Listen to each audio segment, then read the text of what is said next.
Hey listeners, it's Paul Andriola here. Why not join our community at Small Cap Discoveries, where we offer our members direct access to some of the best microcap investment opportunities available. Our members are getting access to premium microcap financings, research reports, and direct access to management. Sign up today at www.smallcapdiscoveries.com.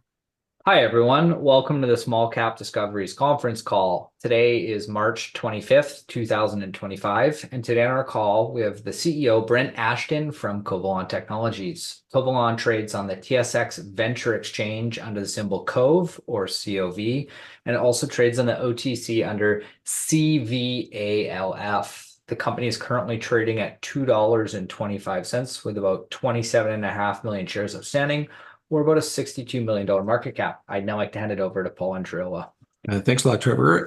Brent, great to have you here. A number of our members are well aware of Covalon, and so we're all looking forward to an update. But there's also a handful of members here that are not super familiar with Covalon. So before we get into the updates, I'd love to have you just refresh everybody's memory and tell us what Covalon Technology is all about. For sure. And thanks, Paul. Thanks, Trevor, for the amazing opportunity to be here today and be able to talk with the audience here. Full apologies in advance. I'm on the tail end of a respiratory deal here, so my voice sounds horrible. I can assure you I feel a million times better than I sound. But a little bit about Covalon. You know, we're a Canadian headquartered medtech company, largely in medtech consumables. And you can see here some of the images on the slide of where we play, but really we're all about preventing infection, reducing pain, and promoting healing. And really going even deeper, at our core, we're all about preventing complications. And I think it's really important, you know, we're all patients as well. Hopefully none of you have had any of these complications, but you know, you go to the hospital, you're sick, you want to get better. And getting sick sucks. It's not fun to go to the hospital. You avoid it at all costs. But, you know, sometimes that's where you've got to go, or other alternative forms of providers. But one of the reasons that it's a challenge is you go in for something and you end up with something totally different. So maybe you go into the ICU and you've got pneumonia, and you end up with a bloodstream infection from your IV line. Or you are going in for a surgery and you go home, everything's great, and then a week later you're red and infected, and you've got a surgical site infection. And so then they have to go back in and reopen your incision, clean out some of the kind of infected tissue, and then redo it. Or, you know, like millions of Canadians and Americans, people all around the world, every year, maybe you have an IV dressing put on with more of the standard of care adhesive. And when they go to take it off, they rip off some layers of skin and cause a skin injury from that medical adhesive. And so Covalon is all about preventing these complications. They affect millions. They lead to a whole host of really challenging things, from pain and suffering to mental health challenges. They can even cause death. So the bloodstream infections up here in the upper left, 15 to 20% of the time, the patient will die. Good news or bad news? Good news as a patient, these are largely preventable. Bad news as a patient is and good news for a company like Covalon, there's still a ton of upside because hospitals have not solved all these challenges. Bloodstream infections are not at zero. Surgical site infections are not at zero. So while a lot of progress has been made, a tremendous amount still to come. And so, you know, Covalon really helps prevent these complications through our products. I will try and go to a quick slide here on just to give a super high level view. My PowerPoint navigation to Teams is maybe not what it should be, but bear with me here, and it's lagging a little bit. Oh, trying to. And so on the wound care side, you see here, we have an amazing collagen dressing that jumpstarts that wound. This is a business that's quadrupled over the past 4 years, growing very strong. Really, we win through a unique formulation that takes a bit of a multi-pronged approach, to dancing my slides here, to healing. The second space we talk about are our vascular access and surgical consumables. And there, a lot of protection or prevention around those bloodstream infections. And so super critical there. We also, 3 of our 4 main products in this space offer this silicone adhesive, so very gentle to skin. And we've had a lot of success in both these businesses. And really, I guess just at a high level, I'll try and dance to our most recent full fiscal year. When you look at over the last 3 years, the growth has been outstanding, especially in our U.S. medical consumables. So this is our U.S. focus, where we've put the lion's share of our effort. Last year grew at more than 60%. We've been raising margins, lowering operating expenses, and that's really led to a complete turnaround on the income line, where we had 9 straight quarters as a company prior to and also my first earnings call. But since then, we've delivered 4 straight quarters of profitability. You can see in 24, we turned a $4.5 million loss into a almost $3 million gain. And cash-wise, we're very fortunate. We have over 50% of our trailing 12 months of revenue sitting in cash and no debt, which gives us a ton of flexibility. And we're really, really excited about that. So strong turnaround. Looking forward, we're focused on 4 key areas to drive us forward. The first is around our commercial advancement. We talked at the last quarterly earnings call a lot about some of the efforts there, and content generation and demand generation, work we're doing with our partners. The market development piece, super critical around proving, the problem and the solution we have. We'll be talking about that next quarter. Innovation and business development, so amazing hopper of things we can do. Our challenge as a smaller company is prioritization and picking the very best of the best there. And then along the way as well, strong operational optimization to really support those margin accelerators and strong revenue growth. And so that's probably as good a 5 to 7 minute overview. Happy to take any questions, Paul, that you want to moderate or go from there. Perfect. Remind everybody that's listening, if you've got questions for Brent, just use the chat function, and we'll make sure we ask those questions. I saw a significant amount of sort of growth in Q1. You mentioned some of the products contributing to your growth, but what else, if anything, are you guys doing to maintain that growth? Is there new geographies? Is there new, additional new products or things like that we can sort of look forward to add to growth? Yeah, you touched on some of them. So, excuse me. On the geography side, we've just barely scratched the surface on countries. 85% of our revenue comes out of the US, and that has been a big focus. It's been a big part of our growth driver. Our number 2 area is the Middle East, and so that's had some up and down time to our company. We're really focused on Latin America, driving Latin America forward. We also see emerging opportunities in Asia that the company hasn't processed with before. And then, ironically, as a Canadian-based company, Canada has not been a very big area of focus, and we've changed that. So we're in the final stages of getting a couple more products registered with Health Canada to be able to sell them. We see a good opportunity there as well. And so in the late stages of our expansion plan there, we see good opportunity there. I think one of the biggest areas that you're going to see from us in the near future is around that market development piece. We have a really strong portfolio of great products, and part of proving that out to our customers is continuing to amplify the problem that we're solving for, or the complication that we prevent, and then proving out through different clinical studies that our product is a really strong fit to solve that challenge.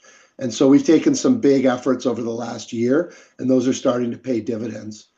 So those are just a couple of the things. Like I said, our collagen, our U.S. wound care business quadrupled over the last 4 years.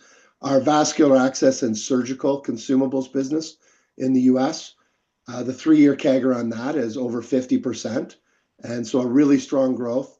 And our goal is to continue to accelerate that. And like what's I guess in the markets you're currently in right now, what's the addressable market for your products, and kind of like where are you in terms of, call it, market share?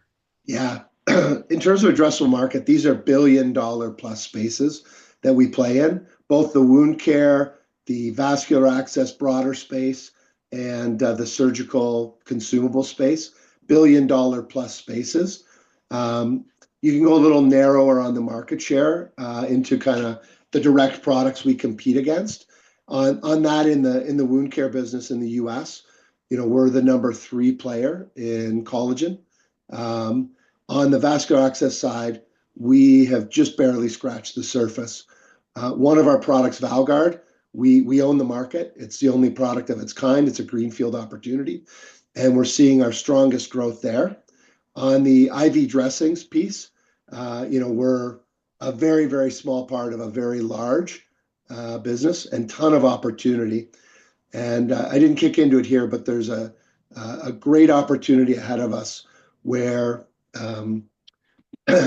peripheral lines that are a high volume of business, but don't get a lot of attention on the preventing complications. We're seeing that change a lot, and there's hundreds of millions of dollars into the billions of dollars of opportunity there as the standard of care raises, and some potential changes that in the US, the Medicare, Medicaid government entity is looking at changing. So huge upside opportunity there. And let's try to think through your R&D side of your business. Like obviously you're not sitting still. New products. How do you formulate new products? How do you get the ideas? How do you decide what to spend resources on? Yeah, I mean, it's core to what we do, and I would say there's a lot there. On the idea side, it all starts with being close to the customer, and that's by way of my background, I've worked at 3M Healthcare, one of our bigger competitors in the space, is now known as Solventum, Becton Dickinson. So these are 2 large multinational medical device, medical consumables players. And so a valuable lesson there was the closer you get to the customers, the better. And so every day as we're talking and interacting with customers, we understand what their challenges are. That feeds into an idea hopper that's overflowing at the moment. Of course, we don't have billions of dollars of R&D spend, but we do have the ability to closely prioritize. And in the short term, we've been really focused in the last couple quarters on advancing some simple line extensions that are going to make a big difference in completing out our portfolio, while we also tackle the early stages of some other products. Paul, part of your question was around how do you prioritize, and that's the toughest thing, because there's a long list of things that we are not prioritizing at present that would be great business ideas. So it leaves the best of the best, so that's part of the key. I would say beyond just kind of new products in the spaces we play in today, we're also looking a little more closely at a couple different adjacent plays. Think of different markets. So we think there's a big emerging direct-to-consumer play that is getting stronger and stronger every day in some different spaces. That's not a model for us today, but could be one for the future. And then looking at, obviously, with strong cash position, we've got more than half our trailing 12 months of revenue in cash, no debt. We're also looking at potential acquisition opportunities. And so that could fuel the hopper as well. So hope that helps answer a little bit around the future and innovation. Well, definitely. Maybe let's talk a little bit more about the M&A side, because that's not really been something that's been a lot, talked about a lot with Covalon. How do you look at M&A and kind of is there a strategy around either product pickup or, again, geography, or how should an investor sort of think about M&A with you guys? Yeah. Excuse me. Yeah, it's a great question, Paul. And I would say, we know who we are and we know who we're not, right? Mhm. So you're not going to see us take an acquisition swing at something that's like way out over our skis. And so we really like consumable plays. That's certainly a sweet spot for us. It's what our current business is. I have a lot of comfort personally from my past with hardware consumable kind of razor blade models. For sure, I've seen that work and work well. We're really focused on the direct areas we play in today, so vascular access, surgical consumables, wound care, but also looking at different areas. I think the preventing complications theme is a good one for us, and there's other complications that could take us in. And really, I think there's opportunities. We could see some technology. It could be late stage technology. I'm not sure us acquiring a technology that still has 3 years to go to market. Smaller product lines or companies that present opportunities could be in play as well.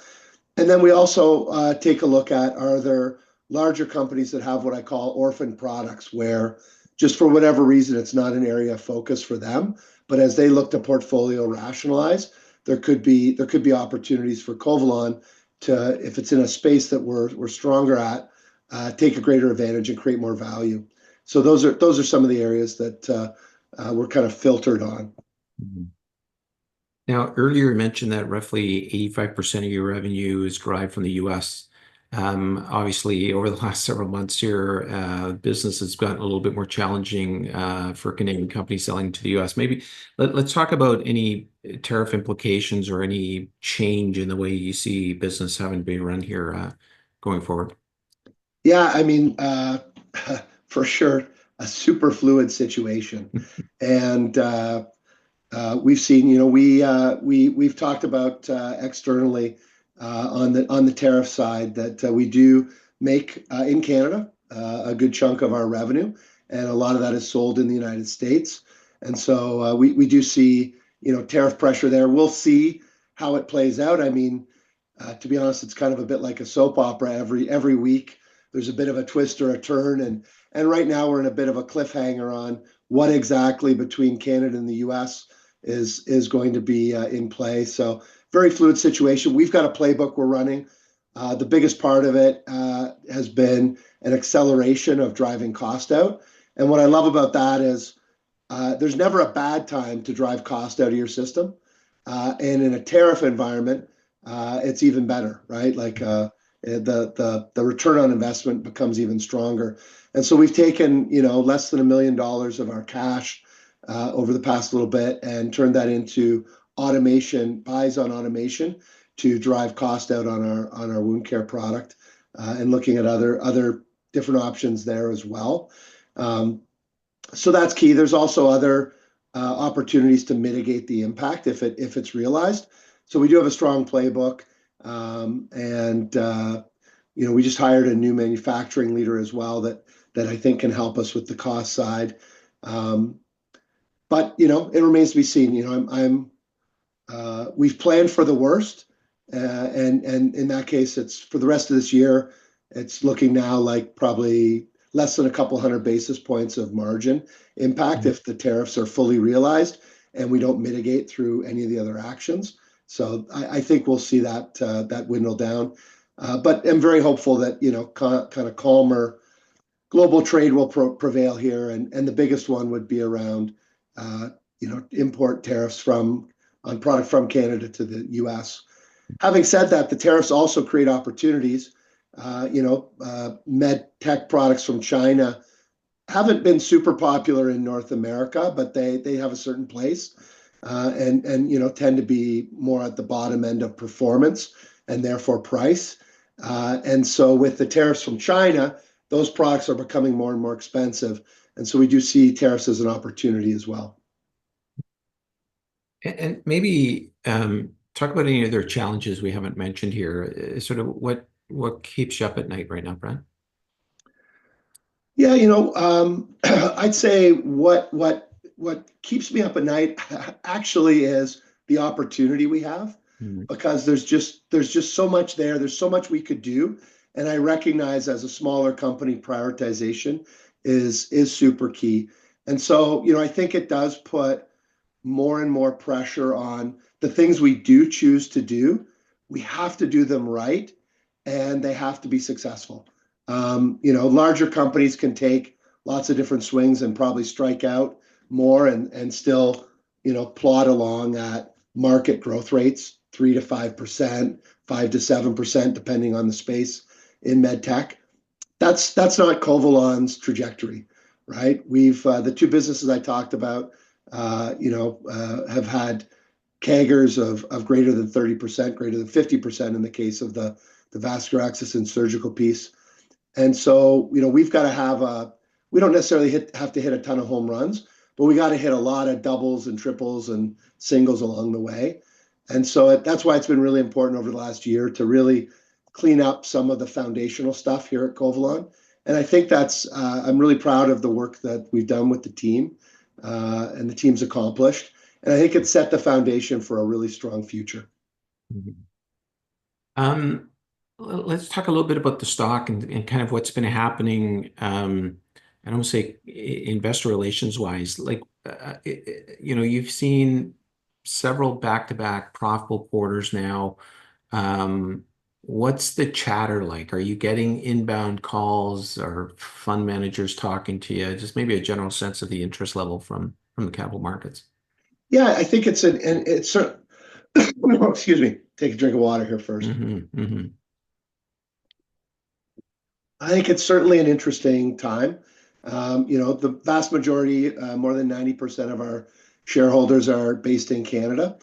And yet, we firmly believe that our stock is undervalued today, and maybe the market has yet to digest or even fully understand kind of the future opportunities, some of which we talked a little bit about today. If people are interested, they can go to our recent investor meeting. We talked a little more about that peripheral IV opportunity and some others.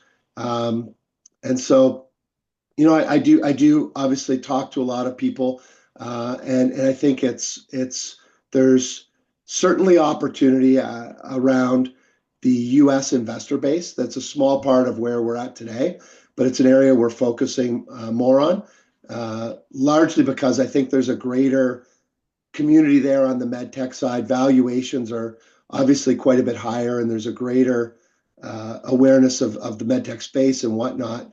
And so we're taking some actions there to make our stock a little easier to trade. We haven't been what's called DTC eligible, and we're kicking that in the next month or two, which I think will open up. I'll be down at Planet Microcap in Vegas. Some of the people on this call might be there as well. Would be happy to meet in person and talk further. But yeah, there is a lot of interest. I think valuations are tricky in a bit of a chaotic geopolitical environment, and our goal at Covalon is to just keep driving that growth in the areas we focus on. We know that as we continue to accelerate the revenue line, we've got our costs under control now. That was a big effort the last year or so, and have delivered really strong. If you look at the last 12 months, our trailing 12 months of revenue is $35 million. That's 38% growth over the previous year. And our last 12 months of EBITDA was 5.8 million, which was a big jump over the $4.1 million in EBITDA losses the prior 12 months. So we know we keep doing the right things and keep fundamentally growing the company. Good things are going to happen. And I've talked, it's not going to be linear, right? Mhm. It's a multi-year growth journey. And I think it's a great time to get in on Covalon. Like I said, we do think we're undervalued, and we're looking to drive that growth story forward. Mhm. What do you think investors should pay the most attention to, whether it's sort of internal metrics or catalysts? What do you think would make sense for investors to really watch for? Yeah, I mean, there's the obvious metrics Mhm. around our revenue. We'll have up and down quarters for sure, but strong growth overall, and looking more at the long view for sure. We do share. We didn't do it on this call, but every quarter we share on the area that we have the most control over. We share 3 fundamental metrics that I think are really important around our vascular access and surgical consumables business. So that's the one where we're doing the selling and marketing every day to U.S. hospitals. And the 3 metrics are retention, growth, and new accounts. So retaining, and we were happy to report at the end of 2024, we had retained 98% of our top 50 customers from the year before. So really strong retention there. It's hard to grow if you've got the leaky bucket. The second was around growth, so growing your existing customers. That same base of customers from 23, top 50, we grew 55%. So, the existing customer base, being able to grow them either through adding new products they weren't buying or using the same products in different call points is super critical. And then the third is around adding new hospital customers. In 2024, we added 66 new hospitals. And so that's the growth of the future as well. So I'd say those are some really key metrics that we plan on communicating every quarter. We've done it now the last 3 quarters, and it's fueling strong growth for our company. Brent, is there any advice to investors in terms of how best to model what you guys, should look like going forward? Is there any kind of metrics that we can imply to understand how big you guys can get in a couple of years? Yeah, I guess, and I don't pretend to be an investment advisor here, and I don't want to give investment advice, but I would look at the turnaround we were able to drive. So as we grew the company last year, and we proved out that we were absolutely capable of taking on what I'd call certainly better in class, maybe not best in class, but certainly well above the industry average on the margin side. So in medical consumables, there's a bunch of companies, larger companies, that gross margins are sub 50%, sub 55%. We're in that 60%, give or take a few percentage points range, call it 55 to 65%. And so we've demonstrated margins above the industry benchmark, so to speak.